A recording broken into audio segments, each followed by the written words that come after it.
आप सभी का स्वागत है हमारे बेसिक ट्रेडिंग एनालिसिस के अगले पार्ट में।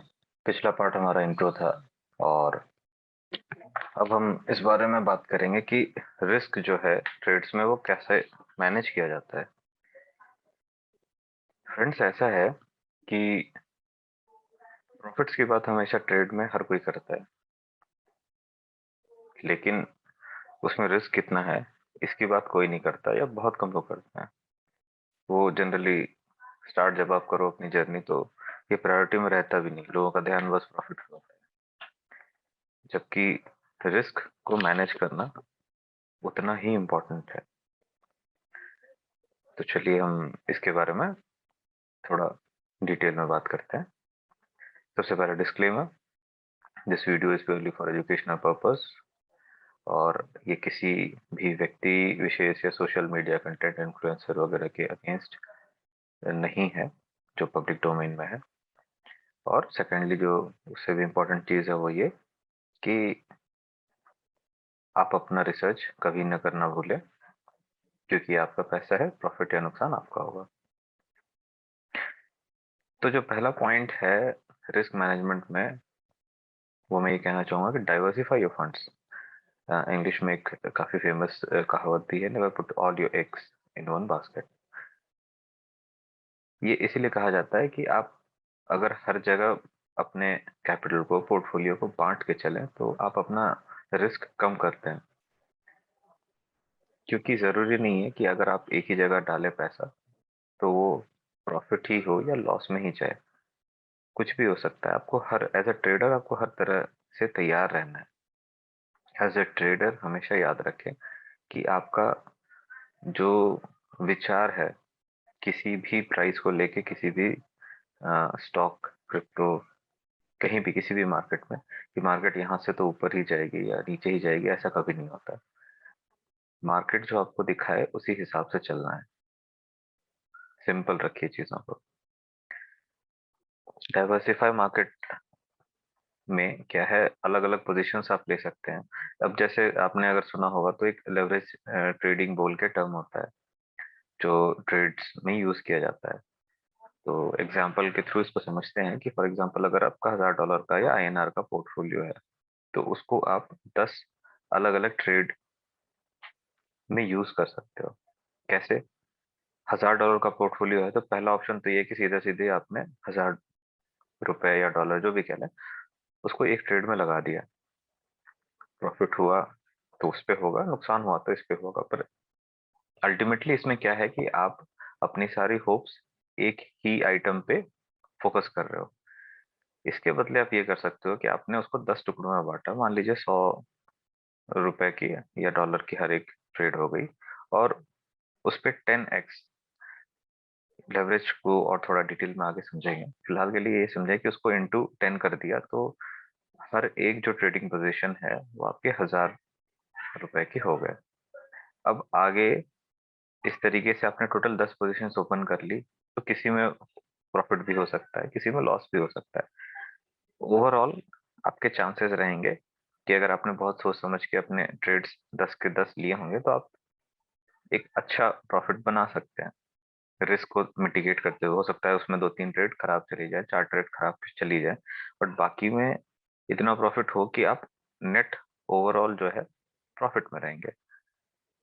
तो लेवरेज ट्रेडिंग जो है वो छोटा पार्ट जो है आप अपना पोर्टफोलियो का, मान लीजिए आप एक बार में 10 ट्रेड नहीं लेना चाहते, आप एक ही ट्रेड लेना चाहते हैं बट अपना रिस्क कम करना चाहते हैं, तो आपने क्या करा कि एक छोटा पार्ट 5 या 10% of your total portfolio, for example फिर से हम ये लेते हैं कि मान लीजिए $1000 या रुपए का आपका पोर्टफोलियो है, तो आप सिर्फ $100 से ही ट्रेड करेंगे, $100 से ही ट्रेड करेंगे और वो इंटू 10x लेवरेज लेंगे, तो आपका ओवरऑल जो भी प्रॉफिट या लॉस होगा वो वही रहेगा अगर आप बिना लेवरेज के पूरे 1000 लेते हैं। बट यहाँ आप ये कर रहे हैं कि जो अपना रिस्क है उसको आपने कम कर दिया, आपने बस 10% ही लिया, लेकिन प्रॉफिट एंड लॉस पूरे पे आपको मिलेगा। लेवरेज ट्रेडिंग को हम इस तरीके से समझते हैं, मान लीजिए आपका ₹100 का पोर्टफोलियो है, कैपिटल है, अगर नॉर्मल टर्म से समझे तो वो 1x की लेवरेज होती है, यानी कि जितने की आपने लगाए कैपिटल में उतना ही आपका trading size, trading trading position आपको मिला। तो सपोज प्राइस 1% ऊपर गया तो आपका 1% का प्रॉफिट होगा। अगर प्राइस 1% डाउन गया तो आपका 1% का लॉस होगा। उसी तरीके से हमने क्या करा, सभी को सेम रखा है और लेवरेज हम बढ़ाते गए। तो अब देखिए आप इसका असर क्या हो रहा है। 2% लेवरेज पे ट्रेडिंग साइज 200 की हो गई। 5 सॉरी 2x लेवरेज पे 200 हो गई।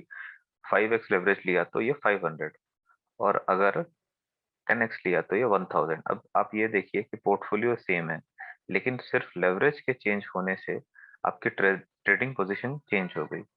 अकॉर्डिंगली आपका प्रॉफिट या लॉस, दोनों चीजें हमेशा ध्यान में रखें।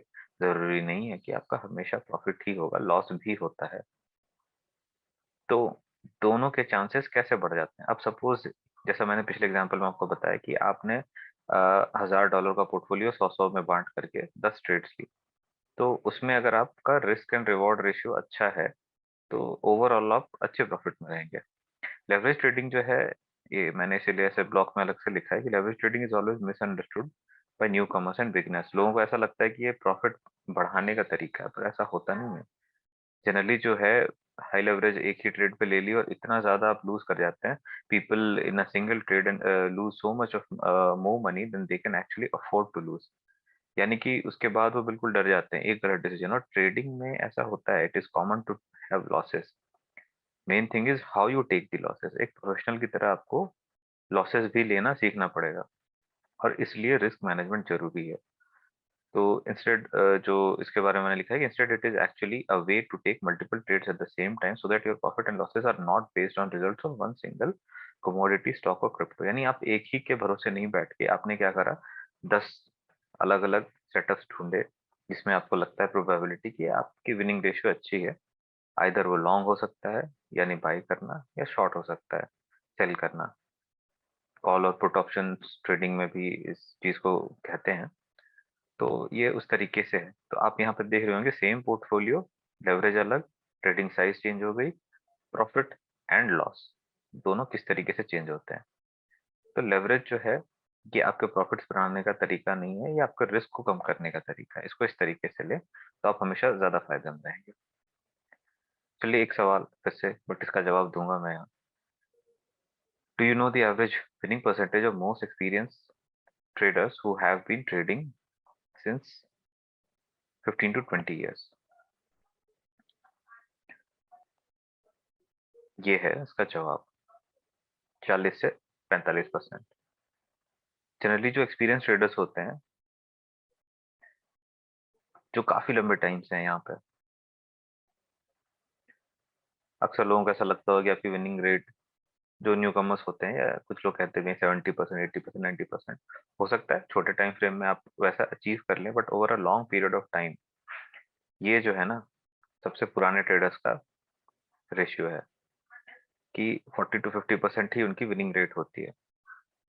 अब सवाल यहाँ ये उठता है कि फिर उनको फायदा कैसे होता है। तो जवाब है प्रॉपर रिस्क मैनेजमेंट। इसके चलते वो सरवाइव कर पाते हैं। यहाँ पे एक चीज मैंने इसलिए लिखी है, शायद कुछ लोग जो भी क्रिकेट लवर्स हैं वो समझ पाए कि ये एक टेस्ट मैच है। Don't play it like a gully cricket. The longer you survive the better chances of you winning है। आपको यहाँ लंबा टिकना है, ये 2020 नहीं है, गली क्रिकेट नहीं है।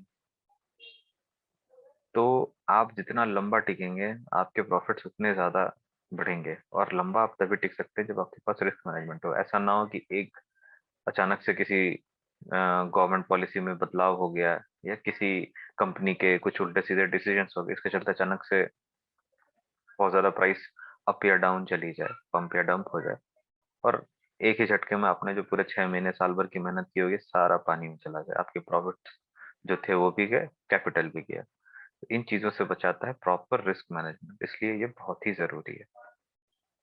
अब चलिए रिस्क एंड रिवॉर्ड इम्पैक्ट पे चलते हैं। जनरली जब भी आप ट्रेड सेटअप बनाते हैं तो रिस्क रिवॉर्ड रेशियो होता है, इसके बारे में हम आने वाली क्लास में प्रैक्टिकली बात करेंगे। फिलहाल इसको ऐसे समझें कि आप जितना जो भी रिस्क ले रहे हैं, 1:3 का मतलब हो गया आपने जितने का रिस्क लिया उससे 3 गुना ज्यादा आपको रिवॉर्ड दिख रहा है उस ट्रेड में, तभी आप एंटर हुए। जनरली 1:2, 1:3 जो है ये बेसिक होता है कि इतना तो लेना ही चाहिए किसी भी ट्रेड में। और जिस सेटअप में आपको ऐसा ना मिले आप उसको अवॉइड कर दें। ट्रेड्स बहुत मिलेंगे, ट्रेडिंग में मौके बहुत मिलेंगे। आपके प्लान के हिसाब से जब तक ट्रेड ना आए, फंडा यही है कि आपको तब तक ट्रेड नहीं लेनी। तो चलिए इस पे बात करते हैं कि सपोज 1000 का पोर्टफोलियो है किसी का और उसका रिस्क एंड रिवॉर्ड रेशियो 1:3। अब हमने क्या करा है, तो देखिए सभी पे ये सेम रखा है, इसको चेंज नहीं करा हमने। ठीक है, पोर्टफोलियो भी सेम है, रिस्क पर ट्रेड भी सेम है, और ये है नंबर ऑफ ट्रेड्स की अगर आप 10 ट्रेड ले तो क्या होगा, 20 ट्रेड ले तो क्या होगा, 30 ट्रेड ले तो क्या होगा। ठीक है,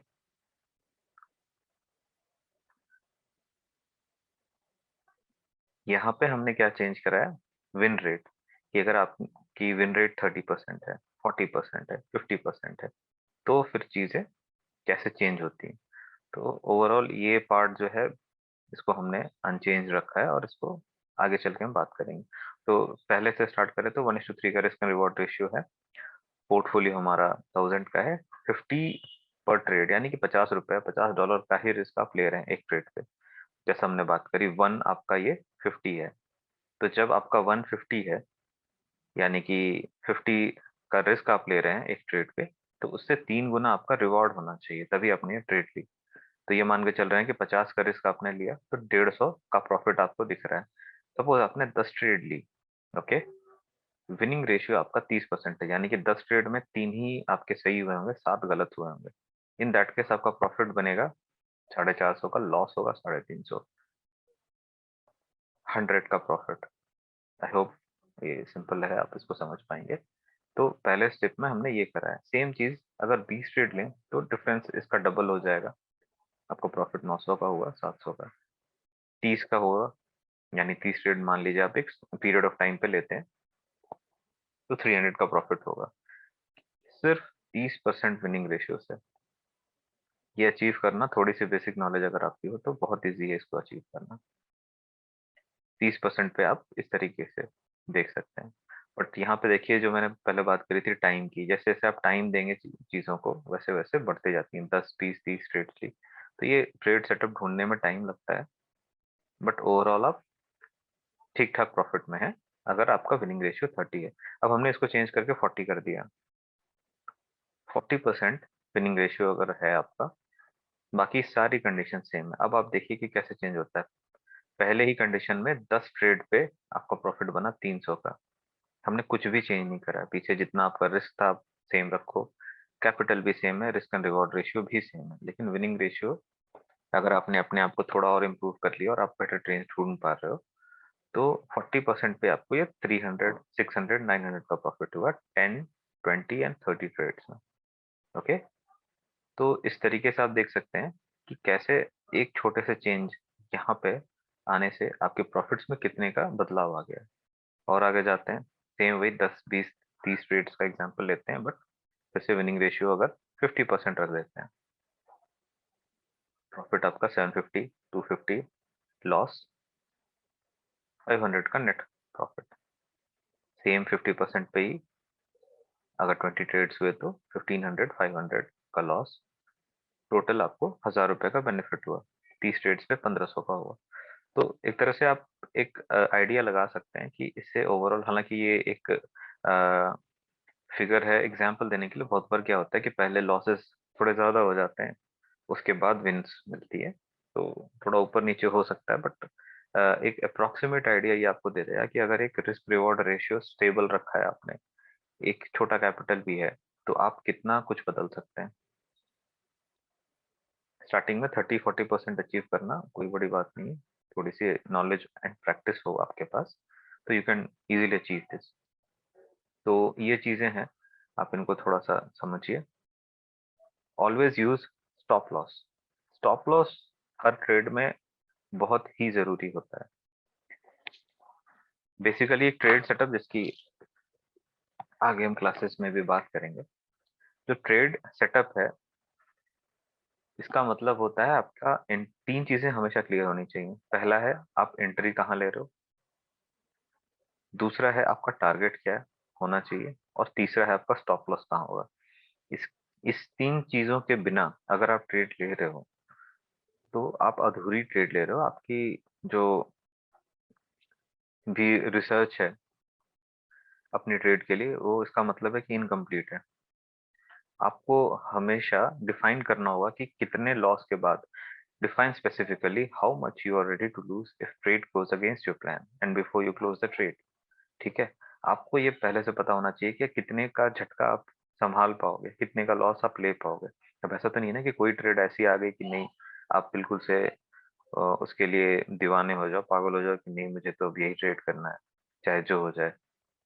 ऐसा भी तो हो सकता है कि वो ट्रेड उल्टी दिशा में चली जाए, आपके सारे पैसे चले जाए।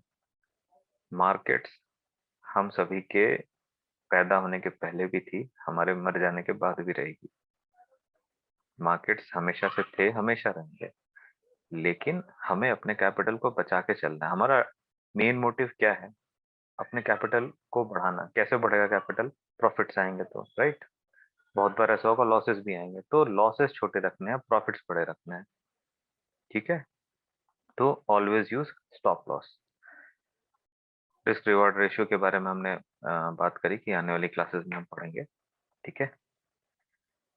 ये चीज जो है हमेशा, ऐसे तो कई सारी चीजें होती हैं, जैसे जैसे आपका एक्सपीरियंस बढ़ेगा, आपकी प्रैक्टिस बढ़ेगी, आप और चीजें समझेंगे। पर gain proper knowledge before you trade, जैसा मैंने बात करी, ट्रेड सेटअप जो है उसको बनाने में टाइम लगता है। कभी भी आप प्राइसेस तेजी से ऊपर जा रहे हो, नीचे जा रहे हो, तो बीच में ना कूदें। हमेशा आपको पॉइंट्स पता होने चाहिए, किस पॉइंट से आपको बाई करना है, किस पॉइंट पे सेल करना है। और इसके लिए TAFA, technical analysis, fundamental analysis बहुत इंपॉर्टेंट है, इसको इग्नोर ना करें। TA is a vast subject, just like educating yourself and acquiring a new skill.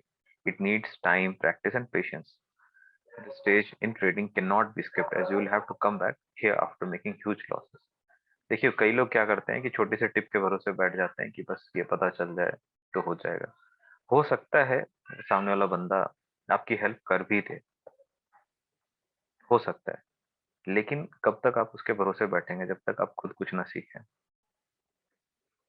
Ultimately अगर आपको प्रॉफिट कमाना है, पैसा आपका है, तो आप किसी दूसरे के भरोसे अपने पैसों को क्यों रख रहे हैं? हो सकता है वो कुछ टाइम आपकी हेल्प कर भी दे, लेकिन क्या ये लंबे समय तक चल पाएगा? क्या ये सही है? किसी न किसी स्टेज पे आके तो आपको सीखना ही पड़ेगा, तो पहले स्टेज पे ही क्यों नहीं? इसलिए कई बार ऐसा होता है कि लोग दूसरे के भरोसे ट्रेड ले लेते हैं, किसी ने इनसाइडर ट्रेडिंग करके बता दी, कोई टिप दे दी कि अच्छा ये स्टॉक ऊपर जाने वाला है, तो हो सकता है थोड़े टाइम के लिए आपको प्रॉफिट्स मिल जाए, अच्छा प्रॉफिट मिल जाए। कई लोग होते हैं ऐसे, लेकिन मैं पर्सनली इसमें बिलीव नहीं करता, क्योंकि वो लंबे समय तक फीजिबल नहीं है, नहीं चल सकता।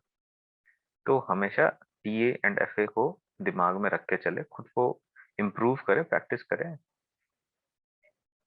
अगला पॉइंट है, choose your source of information correctly, else misguided rockets are more dangerous than they actually seem to. कई बार क्या होता है कि आपको अच्छी और सही जानकारी देने वाले लोग कम मिलेंगे, और उल्टी सीधी जानकारी देने वाले ज्यादा मिलेंगे। कई लोग होंगे इस तरीके के जो बिलीव करते हैं कि हाँ, अब तो ये स्टॉक या ये क्रिप्टो प्राइसेस जो हैं किसी क्रिप्टो करेंसी के, अब तो वो चांद पे ही जाके रुकेंगे। ऐसा नहीं होता है। अगर आप चार्ट्स के संग दोस्ती करेंगे, समझेंगे कि कैसे चीजें काम करती हैं, तो कोई चीज अगर ऊपर जा रही है तो नीचे आती है, और कोई चीज अगर नीचे जा रही है तो हमेशा नहीं जाती नीचे, फिर वो ऊपर भी आती है। उसके टर्निंग पॉइंट्स होते हैं।